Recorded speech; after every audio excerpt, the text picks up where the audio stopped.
The gavel came down so hard that the wood cracked beneath it, and Wilhelmina Whitaker stood at the center of Caldwell, Kansas's main street, like a woman already condemned. It was the summer of 1882, and the dust hanging in the air above her felt less like weather and more like judgment, swirling and thick and impossible to breathe through. The entire town had gathered outside the courthouse steps because Sheriff Dale Prout had decided the street was a better stage than any courtroom for what he intended to do. 47 faces stared at Wilhelmina, and not one of them offered her anything resembling mercy. "I'm telling you the truth," she said again, and her voice did not shake, though everything inside her was trembling like the last leaf on a November branch. "Warren Colt had me sign those papers under threat. He told me he would burn my homestead to the ground with my horse inside if I did not put my name to them. I did not sell that land willingly. I did not agree to forfeit my father's claim. He forced my hand." The laughter that rose from the crowd was not the warm kind. It was the cold, dismissive kind that people use when they have already decided a thing and merely need to perform the ritual of disbelief. "Warren Colt is one of the most respected men in Sumner County," Sheriff Prout said, his thumbs hooked into his belt loops, his mustache curling with the particular smugness of a man who had never once doubted his own authority. "You expect me to take the word of a widow woman with no deed, no witness, and no standing against a man who employs 60 cowboys and pays his taxes on time." "I expect you to do your job," Wilhelmina said, and that was her mistake, or so everyone would later say. A woman in 1882 Kansas did not speak to the sheriff that way unless she wanted to find herself standing in the street in front of the whole town while he explained, loudly and with theatrical patience, exactly why she was wrong about everything. "Wilhelmina Whitaker," Prout said, loud enough for the back rows to hear. "The deed to the Whitaker homestead, 240 acres along Elm Creek, has been transferred to Warren Colt's holding company by your own signature. The papers were witnessed by 2 men I know personally. Unless you can produce a contradicting document or a credible witness to your coercion claim, this matter is settled. You have until sundown to vacate the property or I will remove you myself." She looked at every face in that crowd, the reverend who had baptized her, the woman who ran the dry goods store and had sold Wilhelmina fabric just 3 weeks ago and smiled the whole time, the school teacher, the barber, the man who delivered ice. Not one of them stepped forward. Not one of them met her eyes for longer than it took to look away. She had nowhere to go. She had no money that was not tied to the land. She had no family within 400 miles of Caldwell, and she had exactly 1 day. That was the moment Oscar Barker walked out of the Meridian Hotel across the street. He was not from Caldwell. He had arrived 2 days before from his ranch outside of Dodge City, a place called the Double Bar spread across 3,000 acres of prime grazing land that he had built from nothing over 9 years of unrelenting work. He was 31 years old, broad-shouldered in the way of men who do not go to the gym, but instead haul fence posts and wrestle cattle for a living, with dark hair that was just beginning to grow long enough to curl at the collar of his shirt. He had deep-set brown eyes that missed very little, and a jaw that looked like it had been cut from Kansas limestone. He had come to Caldwell to meet with a cattle buyer named Horace Finch about a contract for the fall drive. He had not planned to witness anything. He had not planned to get involved. But Wilhelmina Whitaker had just said, in a clear and steady voice, "I am telling the truth," and Oscar Barker had stood on that hotel porch long enough to watch every single person in that crowd decide she was lying, and something in his chest had caught fire in a way that he could not simply walk away from. He came down the porch steps. He crossed the street. The crowd parted for him, partly because he was large and partly because there was something in the way he moved that told people, instinctively, that he was not a man given to idle movement. When Oscar Barker crossed a street, there was a reason. He stopped in the space between Wilhelmina and the sheriff. He removed his hat and he held it against his chest, and he looked at the crowd with those quiet, limestone-carved eyes. "My name is Oscar Barker," he said. "I run the Double Bar Ranch outside Dodge City. Most of you probably know the name, and those that don't can ask Horace Finch, who I was supposed to meet this morning. I've been standing on that hotel porch for 15 minutes, and I've listened to every word this woman said." Sheriff Pruitt shifted his weight. "With respect, Mr. Barker, this is a local matter and I believe her," Oscar said. The silence that followed was so complete that Wilhelmina could hear the creak 2 streets over. "I believe every word she said." Nobody in town had believed her word until the cattleman stood and said he believed every word, and the world did not immediately change because of it, but something shifted, something fundamental and irreversible, like the first crack in a dam that has held back a river for too long. Wilhelmina looked at him. She had never seen this man before in her life. He was a stranger, and he had just made himself a very specific kind of enemy in front of the entire population of Caldwell, Kansas. "You don't know this woman," Sheriff Pruitt said, and his voice had changed, sharpened slightly at the edges. "That's true," Oscar said, "but I know Warren Colt's reputation, and I know the sound of a woman telling the truth." The crowd stirred. The sheriff's jaw tightened. And Wilhelmina, who had not cried once through the entire ordeal, who had stood in that street with her spine straight and her chin level, felt something hot press at the backs of her eyes that had nothing to do with grief and everything to do with the sudden, unexpected, devastating relief of not being entirely alone. To understand how Wilhelmina Whitaker came to be standing in that street with 47 people deciding she was a liar, you have to go back 8 months, to the autumn of 1881, when her father Edmund Whitaker died of pneumonia in the little 2-room house he had built himself on the banks of Elm Creek. Edmund Whitaker had come to Kansas in 1869 under the Homestead Act, one of thousands of settlers who had accepted the government's offer of 160 acres in exchange for 5 years of good faith settlement and improvement.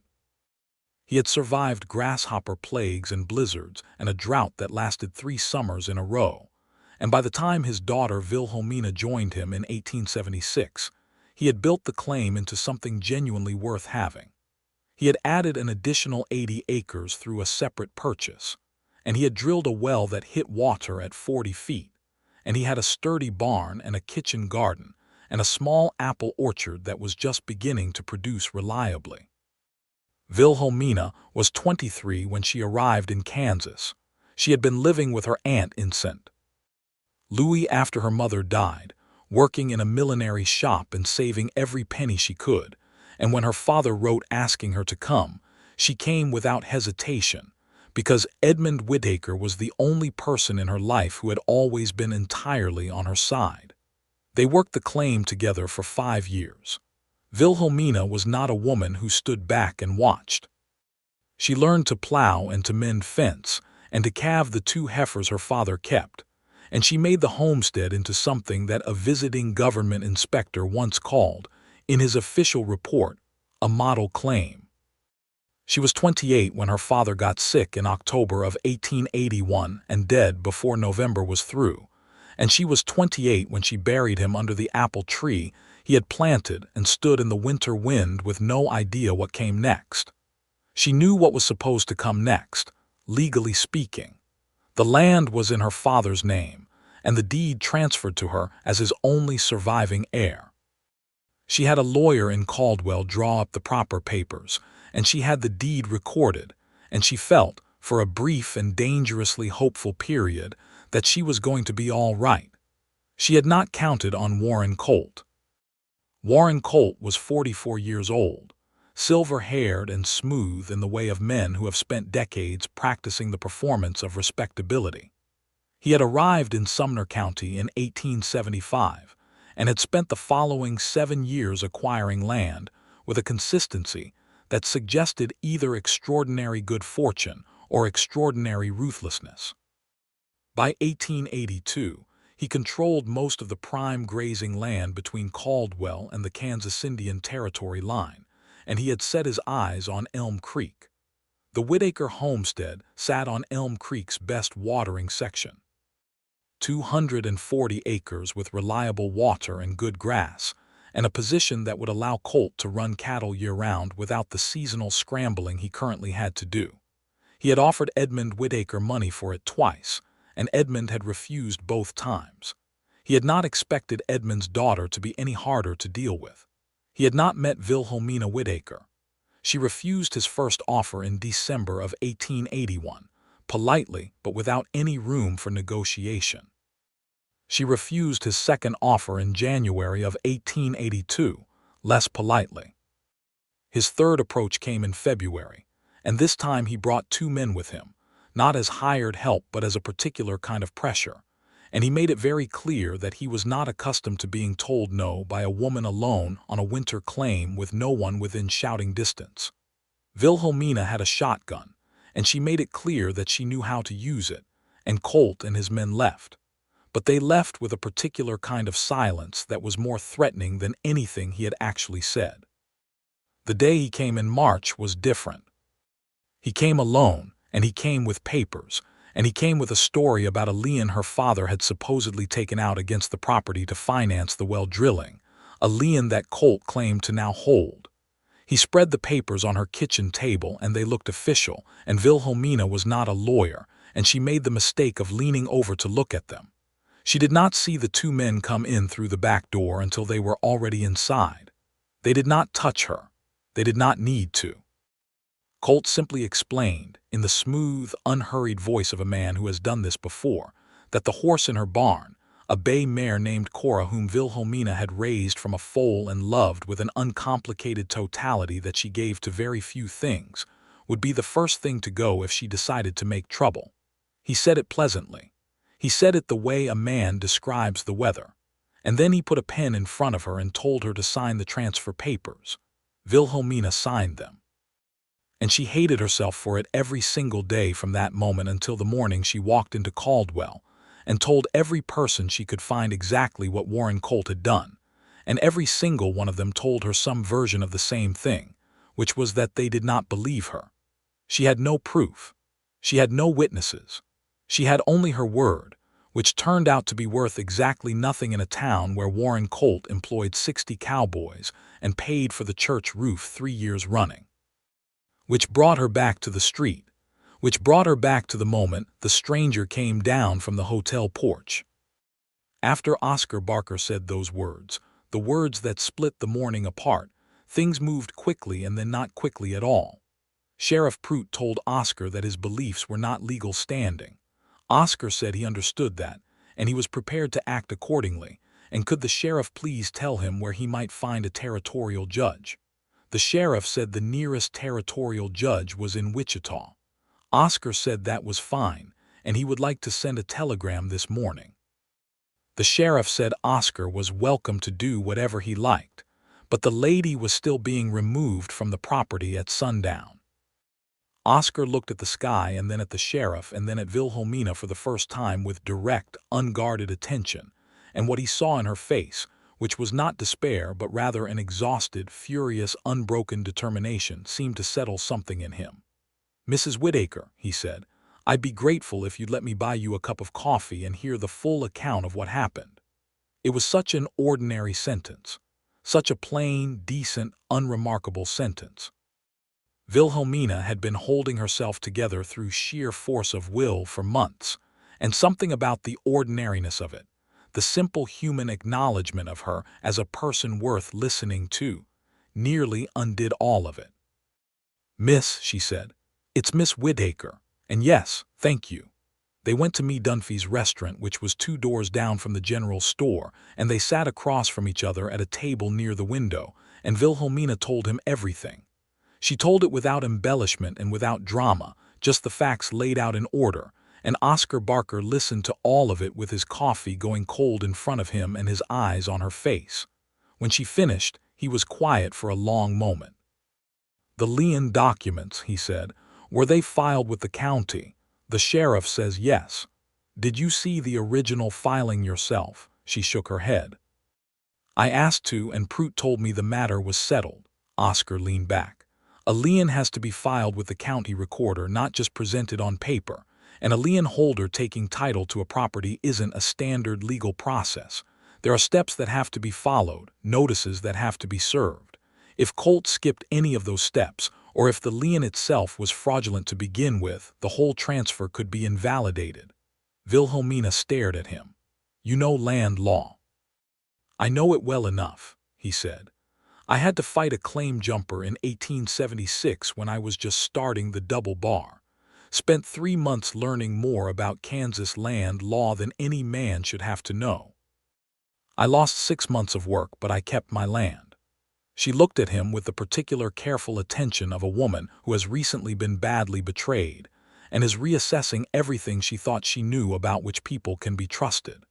He looked back at her without performing anything, without the exaggerated reassurance or the barely concealed pity that she had gotten from everyone else.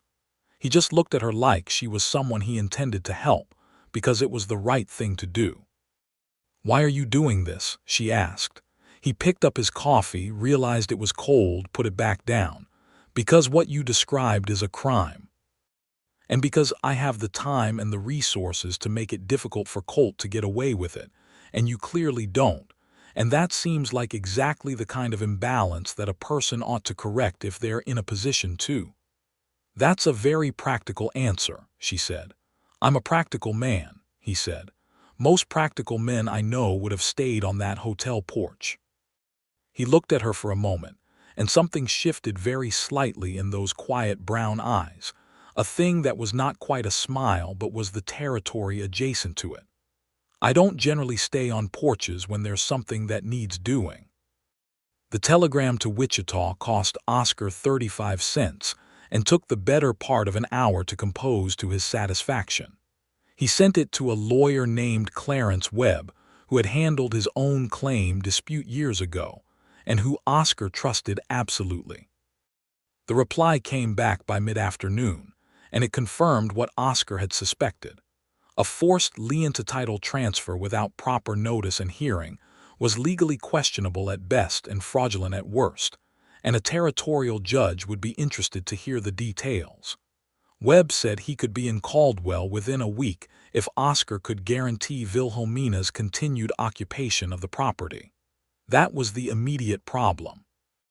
Oscar went back to the sheriff's office and had a conversation with Dale Prout that was entirely civil and also entirely clear. He explained that a territorial judge had been contacted and was traveling to review the matter. He explained that removing Wilhelmina from the property before that review would potentially constitute interference with a legal proceeding. He explained all of this in the quiet, even tone of a man who does not need to raise his voice because what he is saying is already loud enough on its own merits. Sheriff Prout looked at him for a long time. "You're making enemies, Mr. Barker," the sheriff said. "I've had enemies before," Oscar said. The sundown deadline passed without incident. Wilhelmina remained in her home on Elm Creek. She rode out that afternoon on Cora, the bay mare, whose presence in her barn was proof enough to Wilhelmina that whatever else had happened, she had made the right choice in signing those papers when she did. The thought of losing Cora to a man like Colt was still enough to make her stomach turn. She had raised that horse. She had been there when Cora was foaled on a cold April morning in 1879, had been the first human being Cora had ever seen, and had spent 3 years building a trust between them that felt, to Wilhelmina, like one of the things she was most proud of in the world. She was in the barn checking Cora's feet when she heard a horse on the road and looked up to see Oscar Barker coming along the creek track on a big roan gelding. She came out of the barn and shielded her eyes against the late afternoon light. He dismounted and tied his horse to the fence post with the easy, practiced movements of someone who has spent the majority of his life around horses, and he carried a wrapped package that turned out to contain 2 pieces of pie from me Dunphy's, apple, because that was what had been available, and a small folded note from lawyer Clarence Webb confirming his expected arrival on Thursday. They sat on the porch of the little 2-room house with their pie, and the creek made its sound in the distance, and the evening light turned everything gold and amber, and it was the most peaceful Wilhelmina had felt in months. "Tell me about the ranch," she said, because she wanted to hear him talk about something that made him happy, and she could tell this would. He told her about the double bar, and the way he talked about it was not the boasting of a successful man, but the careful love of someone describing something they built with their own hands, and their own will through years that were not always easy.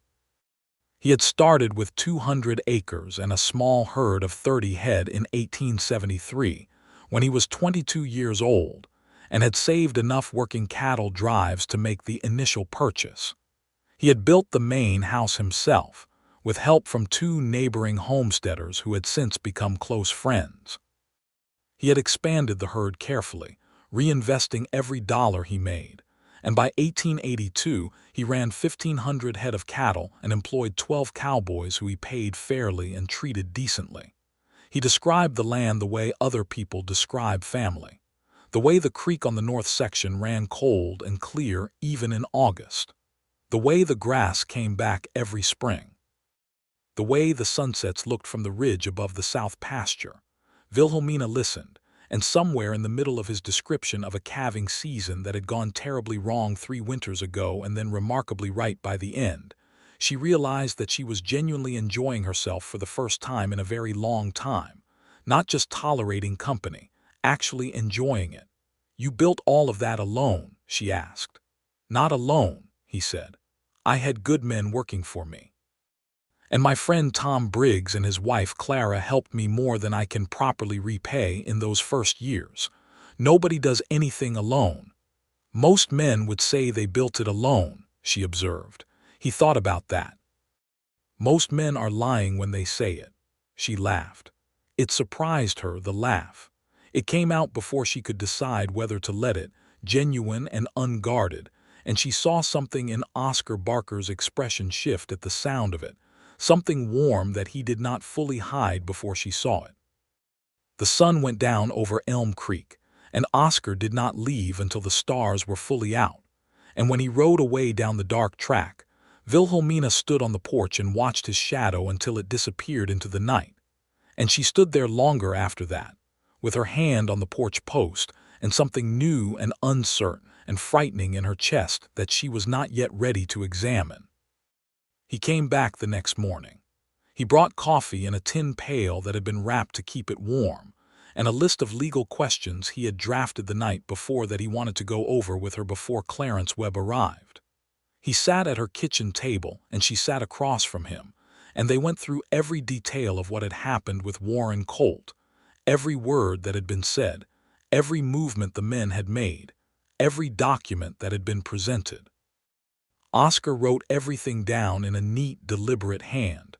When they finished, he said, "I want to ask you something, and I want you to know you can say no." She waited. "I'd like to ride the property line with you, the whole perimeter. I want to see the landmarks and the creek boundaries because if we're going into a hearing, the more precisely we can describe the land, the stronger your claim looks." She looked at him for a moment. "You really do know what you're doing with this?" "I've been through it once," he said, "and I paid enough attention to learn from it." They rode the property together that morning, all 240 acres, and Wilhelmina showed him every feature of it with the intimate knowledge of someone who has walked every inch of it in every season. She showed him the corner stone markers her father had set. She showed him the section of Elm Creek that ran through the claim and the natural features that confirmed its boundaries. She showed him the apple orchard, and she did not speak for a moment when they stopped there, because her father was buried under the oldest tree, and the silence she gave that place was the specific silence of a woman who is grieving cleanly and without apology. Oscar did not try to fill that silence. He just sat on his horse beside her and let it be what it was. That afternoon, Warren Colt came.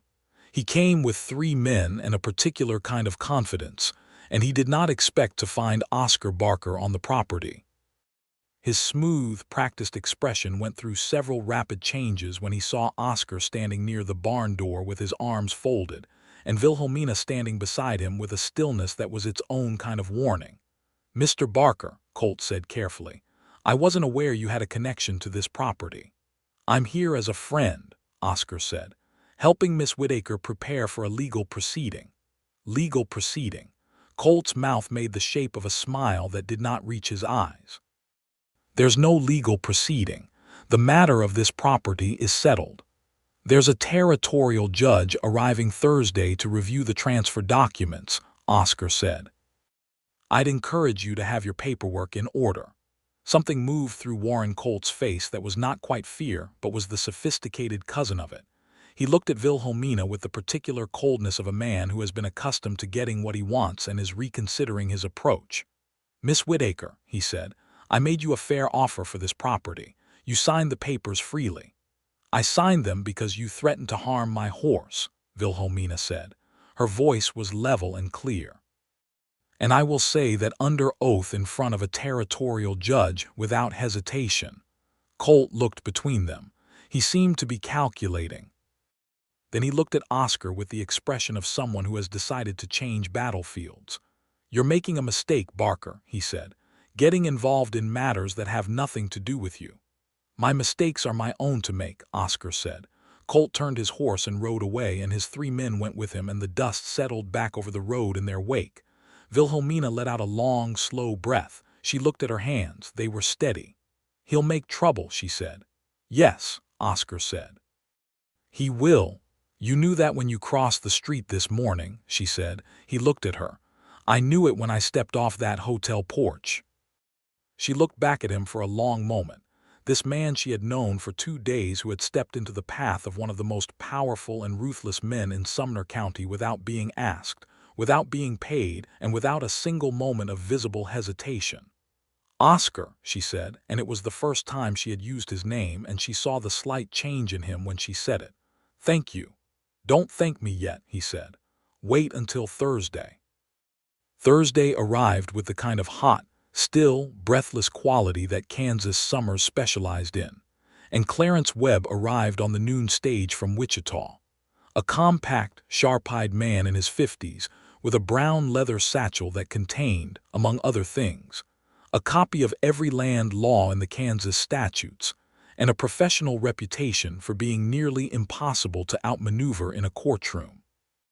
He and Oscar met at the hotel, and then all 3 of them, Oscar, Clarence, and Wilhelmina, sat at her kitchen table for 3 hours while Clarence asked his questions, and Wilhelmina answered them, and Oscar sat to her left and said very little, but was there in a way that she had quickly become dependent on without fully noticing it happening.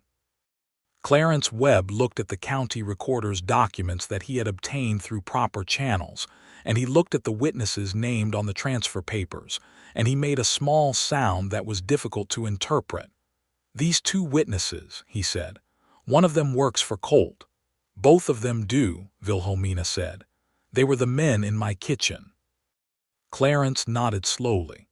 "A witness to a legal document cannot be a party with direct financial interest in its outcome.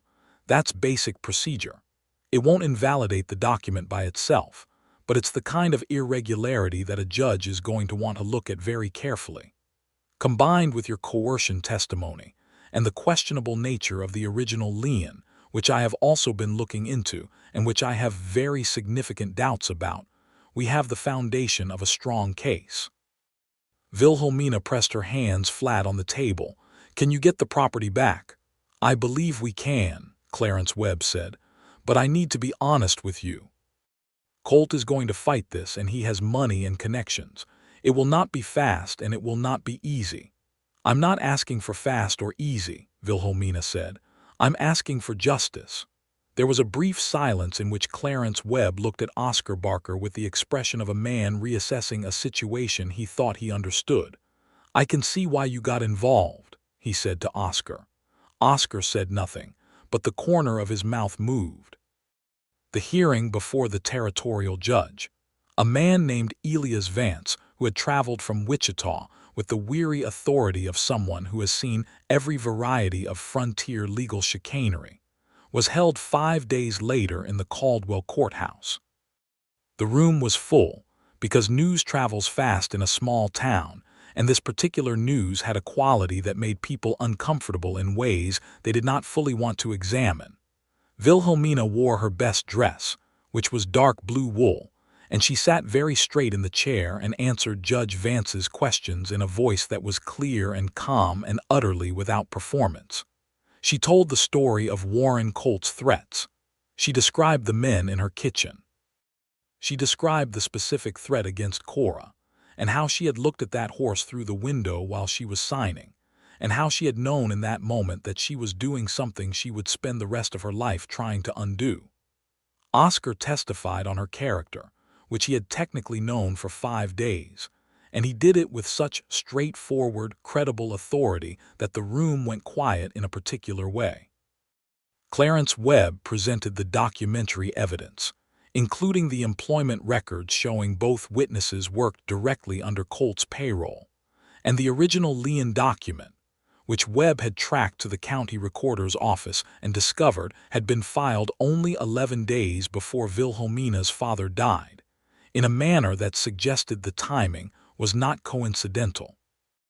Warren Colt's lawyer, a man named Fitch who had come from Wichita with expensive boots and an aggressive manner, argued that the signature was freely given, and that Wilhelmina's account was the self-serving fabrication of a woman who had made a bad agreement and was trying to escape its consequences. Judge Vance listened to all of it with the stillness of a man who is genuinely interested in getting the right answer and not merely the expedient one. He ruled the following morning. The transfer was invalidated. The lien was referred to the district attorney's office for investigation of potential fraud. The deed to the Whitaker homestead was restored to Wilhelmina Whitaker as the legitimate heir of Edmund Whitaker's claim. Wilhelmina stood in the courthouse and heard those words, and she was absolutely still for a moment, and then she pressed her hand over her mouth and closed her eyes, and the tears that she had been holding back for months came quietly and without drama, and she did not apologize for them. Oscar was standing beside her. He had been standing beside her through the entire hearing. When she opened her eyes, he was looking at her with an expression that was careful and warm and entirely unguarded for the first time since she had known him, and she saw in that look something she was not yet ready to name but could no longer pretend she had not seen. "Your land," he said quietly. "My land," she said. And then, not quite meaning to, she reached out and took his hand, and he held it, and neither of them said anything else. The town of Caldwell took a few days to adjust to what had happened. Some people adjusted gracefully, which is to say they came to Wilhelmina and offered quiet apologies or simply treated her with the decency they should have shown before. Others adjusted less gracefully, which is to say they avoided her eyes and hoped she would not make a point of reminding them of their earlier choices. Sheriff Dale Prout said very little to anyone, which was perhaps the most graceful thing he could manage. Warren Colt left Sumner County before the district attorney could formally question him.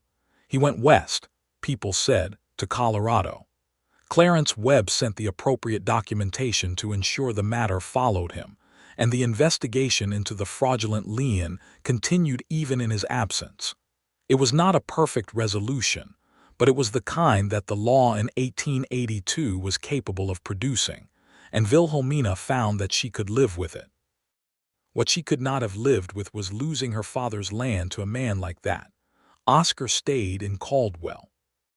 He had sent a message to his foreman at the double bar, a steady man named Pete Ellison, telling him that the Horace Finch cattle contract could wait, and that Pete should handle the day-to-day affairs in his absence for a few more weeks. Pete Ellison had been with Oscar for 7 years and was entirely capable of doing this. Oscar knew it without anxiety. What he was less certain about was why, exactly, he was staying. He told himself it was to ensure Wilhelmina's situation was fully secure before he left. He told himself it was to see that Colt did not try any further retaliation. Both of these things were true, and neither of them was the entire truth, And Oscar Barker was an honest man who found it increasingly difficult to be less than honest even with himself. The truth was that he had met someone who interested him in a way that was entirely new, and he was not ready to ride away from that. They fell into a pattern over those weeks that felt both comfortable and charged. The way a wire fence looks ordinary from a distance and very different when you're close enough to see the current running through it. He came to the homestead most mornings. Sometimes he helped with the practical work that needed doing, the fence sections that had been neglected, the roof of the barn that had a soft spot he identified by walking it, the well casing that needed repair. He was competent with his hands in the way of men who have always understood that physical work is not separate from thinking, but is part of it. And they talked. God, they talked. About everything, about land and law and history, and what it meant to build something that lasted, about the books they had each read, about the specific satisfaction of watching a difficult thing succeed, about loss and grief, and what it was like to be a person who had decided not to let those things permanently define them. Wilhelmina told him about her mother, who had died when Wilhelmina was 15, and how the loss had made her simultaneously more careful and more brave, because she understood early that the worst things could happen and you survived them. She told him about St. Louis and the millinery shop and the years of saving, and how she had never once felt that she was waiting for her real life to begin, but had always understood that this, right now, whatever was happening, was it. Oscar listened to all of it. He listened the way some men listen, which is to say with his full attention and not with the part of his brain that was already preparing his response. He told her things in return that he had not told many people, about the loneliness of building the double bar in those early years, when the work was sustaining but the evenings were very long, about a woman he had nearly married in 1879, a schoolteacher from Dodge City named Ada who had ultimately decided that a cattle ranch was not the life she wanted, and who had made the right decision for both of them, though it had not felt that way at the time. "Do you still think about her?" Wilhelmina asked. "No," he said, "not in the way you mean. I think she was right that we wanted different things. I'm glad she knew it before we made it permanent." Wilhelmina considered this. "That's a remarkably unbitter thing to say." "I'm not a bitter man," he said. "I've tried it and it doesn't suit me." One afternoon, 3 weeks after the hearing, they were sitting on the porch again in the early evening, which had become the best part of their days in an entirely unacknowledged and entirely mutual way, and Wilhelmina said, without planning to, "You're going to have to go back soon." He was quiet for a moment. "The fall drive starts in 6 weeks. You'll need to be there for that." "Yes." The creek made its sound. A mockingbird in the apple orchard ran through its repertoire without any apparent concern for the tension on the porch. "I don't want to go," he said. He said it simply, without dramatizing it, just stated it as a fact. Wilhelmina looked at him. "Then don't." He turned to look at her, and she saw in his face something she recognized because she had been feeling it herself for weeks, something that was not casual or cautious or easily set aside. "Wilhelmina," he said, and the way he said her name, all 4 careful syllables of it, was not the way someone says a name to get attention. It was the way someone says a name because they have been thinking it and it has become, in the thinking, something important. "I know," she said quietly. "I know, me too." He reached over and took her hand, and she let him, and they sat like that in the evening light with the creek sound and the mockingbird and the whole wide Kansas sky above them, and nothing was resolved yet, and everything had changed. He kissed her for the first time the following evening. They had been walking the perimeter of the property, which had become another of their routines, a post-supper walk in the long summer twilight that gave them motion and direction while their conversation went wherever it needed to go. They had stopped at the north corner of the property, where Elm Creek bent east and the cottonwood trees were thick and cool, and the light through the leaves was green and gold. And Wilhelmina had said something about how her father had loved this particular spot and had spent a lot of summer evenings sitting with his feet in the creek. Oscar had been looking at her while she spoke, and she had been looking at the water, and when she turned back to him, she found that the distance between them was different than it had been a moment before, and his hand was at her cheek, and the question in his eyes was so clear and so careful that she answered it without words by simply being still. He kissed her gently, which surprised her a little because he was such a large, solid, physical man that she had half expected something direct and definite. But the kiss was the opposite of that. It was tentative and wondering and completely honest, and she felt it all the way down to her bones. And when they separated, she kept her eyes closed for a moment because she was not quite ready to be back in the ordinary world. "Well," she said finally. "Well," he said. And the smile that came across his face was different from any expression she had seen on him before, younger and less guarded, and she thought it might be the most honest thing she had ever seen on a person's face. He held her hand the whole walk back to the house. He sent another message to Pete Ellison: "Prepare for the fall drive. I will return in 3 weeks. Handle things as you see fit." Pete, who had worked for Oscar long enough to have never once received a message like this, apparently told the bunkhouse cook that the boss had finally lost his mind to a woman, and the cook said it was about time. Those 3 weeks were the best weeks Wilhelmina could remember in her adult life. Not because they were without difficulty. The homestead required constant work, and money was tight, and there were still people in town who treated her with a cautiousness that bordered on unfriendly, but because Oscar Barker was in them, and his presence did something to the texture of daily life that she had not anticipated and could not quite articulate. He was not a romantic man in the theatrical sense. He did not compose poetry or arrive with elaborate gifts or perform grand gestures for an audience. What he was present, consistently and completely and without reservation. He showed up. He paid attention. He treated her opinions and decisions with a respect so natural that it did not even announce itself. It was simply the way he moved through the world, as if the idea of dismissing someone's perspective because they were a woman had genuinely never occurred to him as an option.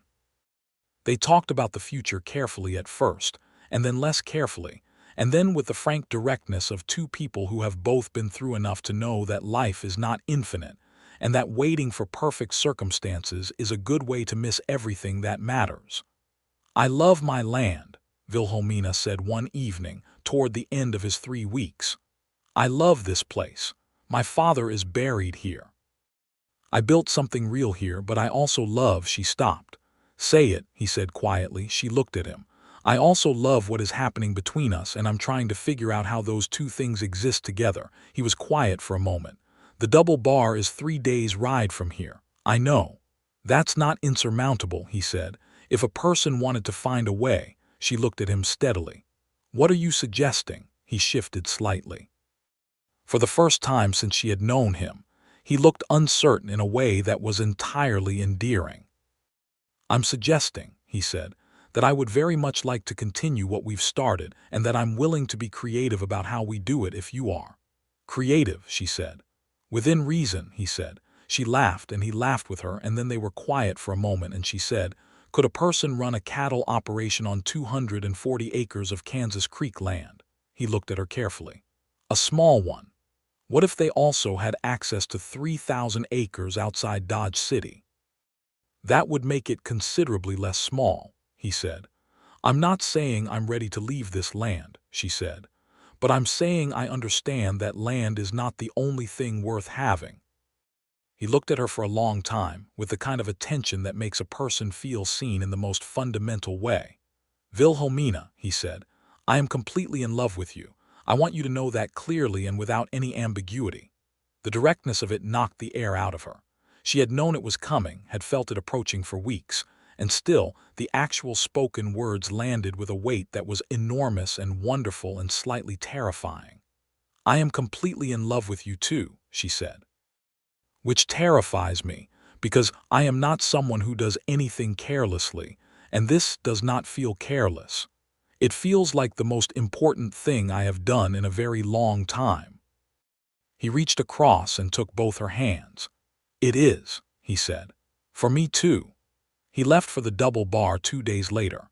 The departure was not dramatic in the way of theatrical farewells, because neither of them were people who defaulted to theater, but it was hard in the quiet, specific way of leaving someone you intend to come back to, but cannot be fully certain of anything in a world that has repeatedly demonstrated its indifference to certainty.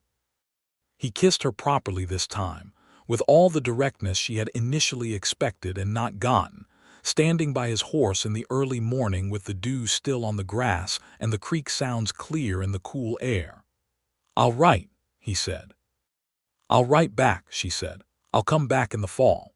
"I'll be here," she said.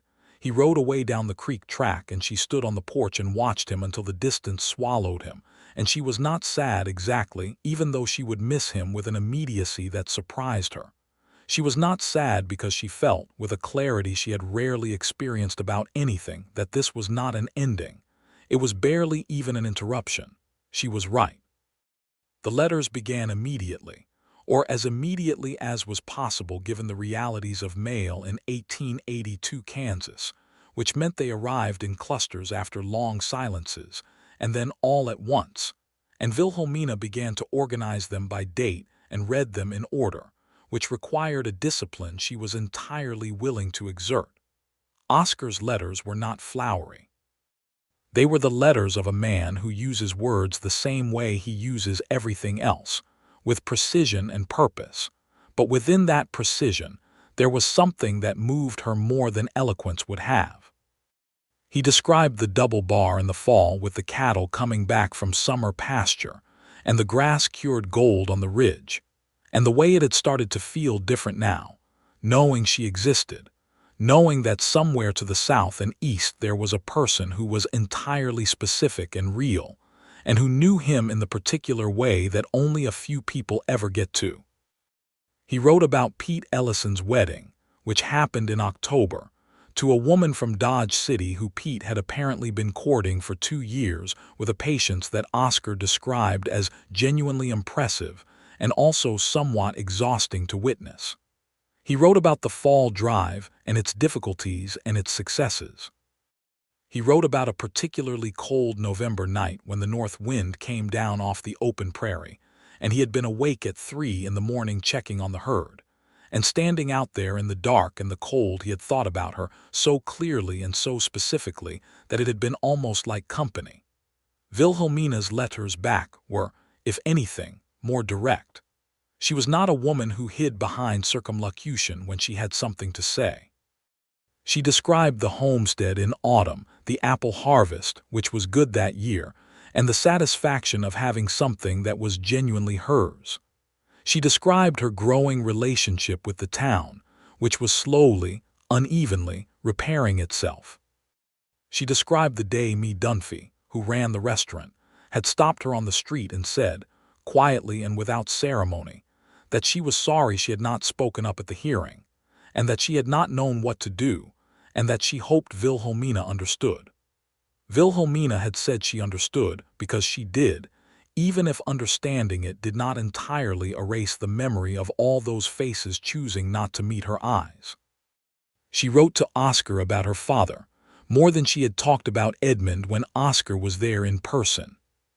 She wrote about who he had been, a stubborn, gentle, deeply principled man who had believed that working a piece of land well was a form of respect both for the land and for the future, and that everything you built honestly would outlast you. She thought about that idea a great deal, that what you built honestly would outlast you, and she thought it applied to more things than land. He arrived at the beginning of December, as he had promised, and the moment she saw him coming down the creek track on his roan, gelding with the winter sky above him and the frost on the grass around the track, she understood with a finality that left no room for anything except certainty that whatever happened next, this man was the most important person in her life. She was standing on the porch when he rode up, and he dismounted and tied his horse and came up the steps and kissed her before he said a single word, and she held on to the front of his coat with both hands and kissed him back without any of the tentative quality of their first kiss, with all the months of letters and distance, and the particular sharpened knowledge of exactly what you have when you have had to be apart from it. When they separated, He looked at her with eyes that were bright despite the cold. "Hello," he said. "Hello," she said. "Come inside before you freeze." He came inside, and she made coffee, and they sat at the table where they had first gone through her case against Colt, and it felt both familiar and completely transformed, and they talked for hours, straight through the short winter afternoon and into the evening, talking with the intensity of people who have been saving things up and can finally let them out. He asked her that night to marry him. He did not do it theatrically. He did not go down on his knee, though he had considered it and decided it would have made them both uncomfortable in a way that was not true to who they were. He simply said it, directly and clearly, sitting across the table from her with his coffee in his hands. "I want to marry you," he said. "I've thought about it carefully, and I want to be clear that I understand what I'm asking. You have land here that matters to you. I have a ranch in Dodge City. I am not asking you to give up your land. I don't know yet exactly how we solve the practicalities of that, but I believe we're both smart enough to solve them if we both want to. I want to marry you because I love you, and because you are the most genuinely remarkable person I have met in my entire life, and because every day between now and when I saw you on that hotel porch, I will always think of as the time before." Wilhelmina looked at him for a long time. "Yes," she said. "Obviously, yes." "Obviously," he said, and that not quite a smile appeared. "You could have asked months ago," she said. "I wanted to be sure you had time to make a fully considered decision," he said. "I had time to make a fully considered decision about 3 weeks after you crossed that street," she said. He reached across the table and took her hand. "Then we're both very patient people," he said. They were married in February of 1883 in the little church in Caldwell, on a cold, bright day when the snow lay clean and white across the Kansas landscape, and the sky was the particular brilliant blue that only winter produces. Reverend Calkins, who had baptized Wilhelmina and had also been one of the faces that had not stepped forward on the day of the street confrontation, officiated the ceremony with a sincerity that Wilhelmina chose to take at face value, because holding onto the past was not how she intended to live her married life. Oscar's friend Tom Briggs and his wife Clara came from Dodge City, and Mee Dunphy came, and Clarence Webb sent a telegram that arrived that morning, and which Oscar read aloud to great effect at the small celebration afterward at the restaurant. Horace Finch, the cattle buyer Oscar had originally come to Caldwell to meet, and who had eventually gotten his meeting and his contract after all the dust had settled, came and shook Oscar's hand with the expression of a man who felt partially responsible for a very good outcome. Pete Ellison could not make it from Dodge City in time, but sent a letter that was so warmly, ineloquently heartfelt that Wilhelmina put it in the box where she kept the things she wanted to keep. They made their home at the Double Bar Ranch. It was the right decision, and it was not an easy one, and Wilhelmina made it with clear eyes and a full understanding of what it cost her. They kept the Elm Creek homestead. Oscar had insisted on that without being asked, had put it plainly. The Whitaker claim would stay in their name, and they would lease it to a neighboring family for a fair rent, and it would be there whenever Wilhelmina wanted to return to it. They went every spring for the apple blossom and every fall for the harvest, and Wilhelmina stood at her father's grave under the oldest tree every time, and Oscar stood beside her, and she thought that Edmund Whitaker would have approved of this man wholeheartedly and without reservation. The Double Bar was everything Oscar had described, and more. Wilhelmina arrived in the spring of 1883 and spent the first weeks learning its rhythms with the same careful attention she had given everything else she had committed herself to. She learned the crews' names and their histories. She learned the land's patterns. She learned the particular satisfaction of a different kind of scale, because the Elm Creek homestead had taught her what 240 acres felt like, and the Double Bar taught her what 3,000 felt like, and both had their own integrity. She also found her own place in the operation, which Oscar had left entirely open for her to define. She was not a woman who was content to be decorative or domestic and nothing more, and Oscar had understood this before they were married and had not stopped understanding it afterward, which was one of the 1,000 ways she loved him. She took over the accounts. She had a good head for figures and an extremely clear sense of where money was being lost to inefficiency. And within a year she had streamlined the double bar's operating costs in ways that Pete Ellison described, with genuine admiration, as nothing short of remarkable.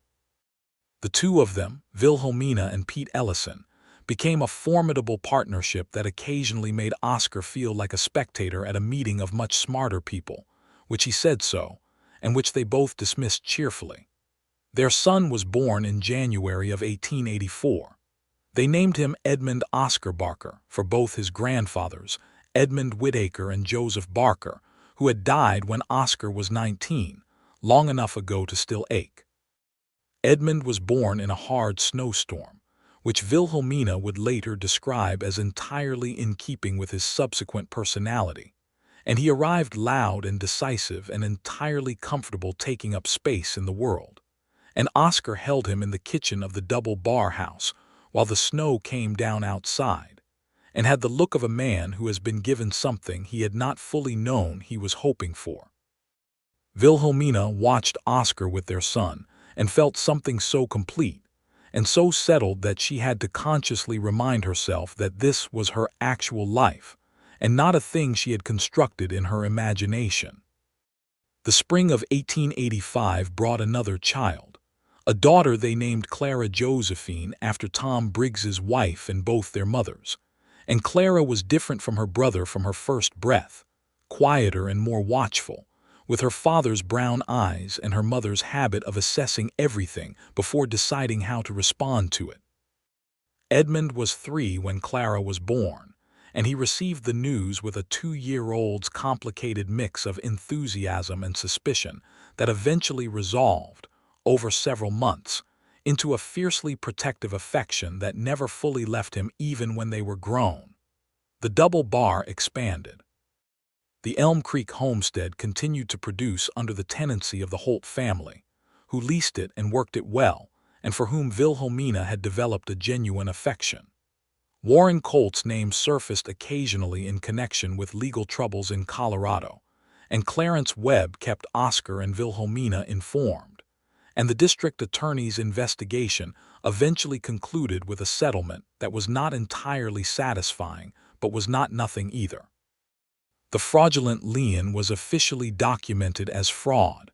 It would never erase what Colt had done, but it was a record, and records mattered. Tom Briggs and Clara came to visit in the summer of 1885 and stayed for 3 weeks, and the double bar was full in a way that Oscar looked at, with an expression that Wilhelmina had learned to read, which was the expression of a man who has gotten exactly the life he wanted, and is aware of it and grateful for it without being falsely modest about it. In the evenings that summer, after the children were asleep and the work was done and the day had released them, they sat on the porch of the double bar house, which was bigger than the porch at Elm Creek but faced a similar open sky, and they talked the way they had talked from the very beginning, about everything, about the ranch and the children and the books and the things they were thinking about and the things they were hoping for. One evening, Wilhelmina said, "Do you ever think about that morning in the street?" He knew which morning she meant. He thought about it. "Sometimes," he said. "I've thought about what you risked," she said. "Standing up in front of the whole town and saying you believed me when you had known me for 15 minutes. I had listened to you for 15 minutes, he said. That was enough. Most people would not have done it, she said. Most people have a lower threshold for leaving a good hotel porch, he said. And then more seriously, I heard the truth in your voice, Wilhelmina. It wasn't complicated. I heard the truth and I could not walk away from it. She looked at him in the fading light. I'm glad you couldn't. So am I, he said, every day of my life. She reached over and took his hand, the way she had taken it at the courthouse, and he held it, and the children slept inside, and the cattle were settled in the south pasture, and the grass moved in the evening wind, and the stars came out over the Kansas plains in their enormous, generous numbers, and Wilhelmina Barker, who had once stood in a street with the whole town arrayed against her and no one on her side, sat on the porch of her home with the man she loved, and felt something she had never felt in the street that day, which was the settled, unshakable certainty that everything was exactly as it should be. They had a third child in the autumn of 1887, a boy they named William, who arrived into a household that was prepared for him and delighted by him, and who immediately demonstrated an interest in horses that Wilhelmina recognized with a particular satisfaction as the unmistakable inheritance of his connection to Cora, who had come to the Double Bar and been living in comfortable retirement since 1883, and who regarded baby William with the patient condescension of a horse who has seen everything and is surprised by none of it. Edmund, who was 4, declared William his responsibility. Clara, who was 2, accepted this claim and improved upon it by declaring William her specific responsibility in a way that would have been entirely bossy if it had not also been entirely devoted. Oscar watched his 3 children with an expression that Wilhelmina photographed in her memory, with the deliberate care of someone who knows they are looking at something they will want to remember precisely. She had a photograph taken, in 1888, by a traveling photographer who came through Dodge City. She had it taken on the porch of the Double Bar house, herself and Oscar with Edmund, 5 years old and serious, and Clara, 3, and William, almost 1, held in Oscar's arms with the particular comfortable certainty of a child who has never had a moment's reason to doubt he is loved. The photographer said they were a handsome family, and Wilhelmina accepted the compliment without false modesty, because they were, and she saw no reason to pretend otherwise. The photograph hung in the hallway of the Double Bar house for the rest of their lives.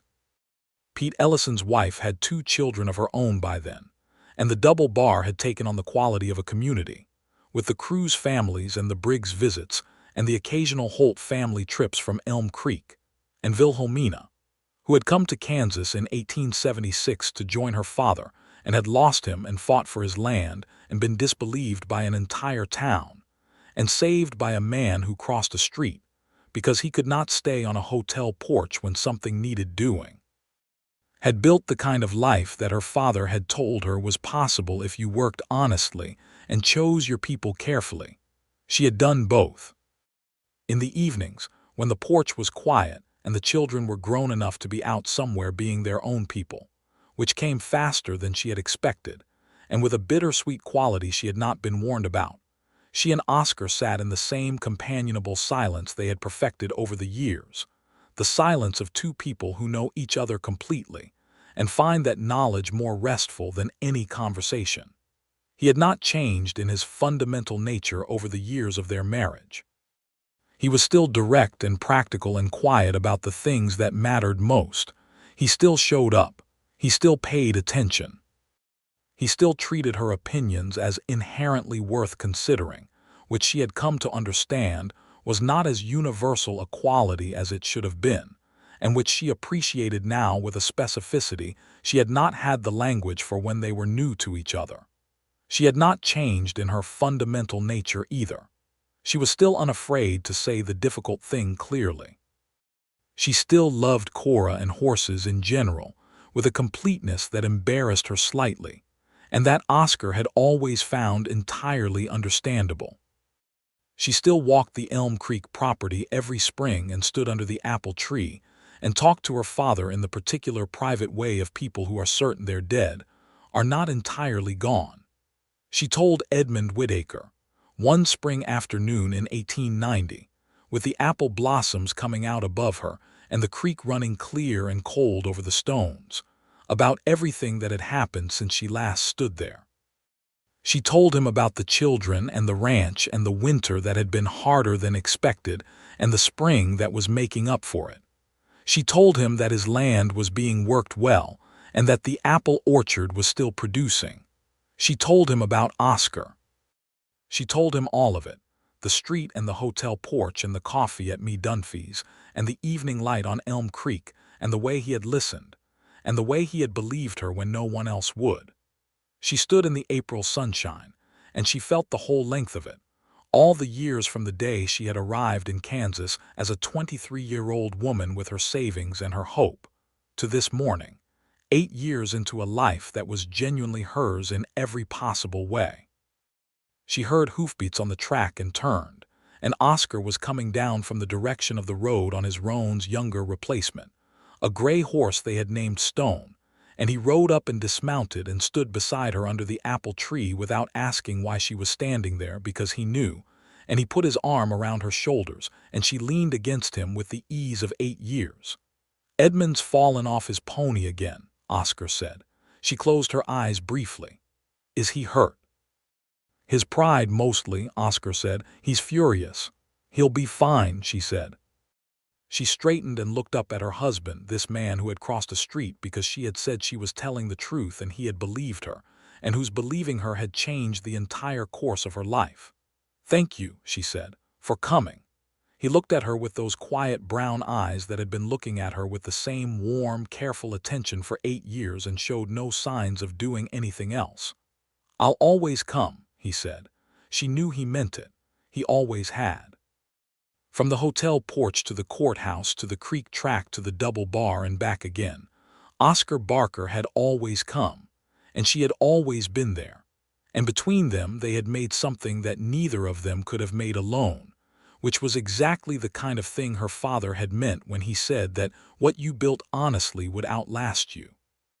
They rode back to the homestead together, and she spent the afternoon in the kitchen with Clara, who was 5 now and already had opinions about everything, while Oscar talked Edmund out of his fury about the pony incident with the patient, reasonable directness he brought to all things. William crawled determinedly around the kitchen floor while the women worked, investigating everything with the focused curiosity of a 1-year-old who finds the whole world equally astonishing. That evening, with the spring dark settling over Elm Creek and the apple orchard silver in the moonlight, they sat on the porch of the little 2-room house where Edmund Whitaker had lived his life, and his daughter had grown into hers, and the children slept inside, and the creek ran, and the night birds called back and forth across the dark water, and Wilhelmina leaned her head on Oscar's shoulder and thought that there was not a single thing about this life that she would trade for any other. She said so. "Nothing?" he asked. "Nothing," she said. He pressed his lips to the top of her head briefly and without fanfare, the way he did many things directly and without performing it for anyone. "Neither would I," he said. The creek kept running. The stars wheeled overhead the way they always had, indifferent to the small, important lives unfolding beneath them. And Wilhelmina Barker, who had once been only Wilhelmina Whitaker with nothing but her word, and a town that had decided her word was worth nothing, sat in the dark with the man who had believed her, and the land she had fought for, and the children who were the living proof that 2 people who choose each other carefully and love each other honestly can build something that is stronger than anything that tried to take it from them. It was enough. It was more than enough. It was everything. And it had all begun with a man stepping off a hotel porch because a woman was telling the truth, and he was not the kind of man who could hear that and walk away. Neither of them would have wanted it to begin any other way. The apple orchard blossomed every spring for as long as they lived. Edmund Whitaker's grave was tended and green, and the stone above it was clear. The creek ran. The double bar grew. The children became people whom Wilhelmina regarded with a specific and wondering pride that had nothing to do with ownership and everything to do with being trusted with the beginning of something that would go on longer than herself. Oscar Barker at 40 was exactly who he had been at 31, the most decent and direct and quietly certain man she had ever known.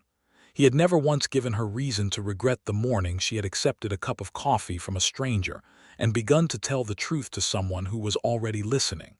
She had believed, in that dark winter after her father died, that she was entirely alone. She had been wrong. She had simply not yet met the person who would cross the street. And he had come. He had always been going to come, she just had not known it yet. The land was hers, the life was hers.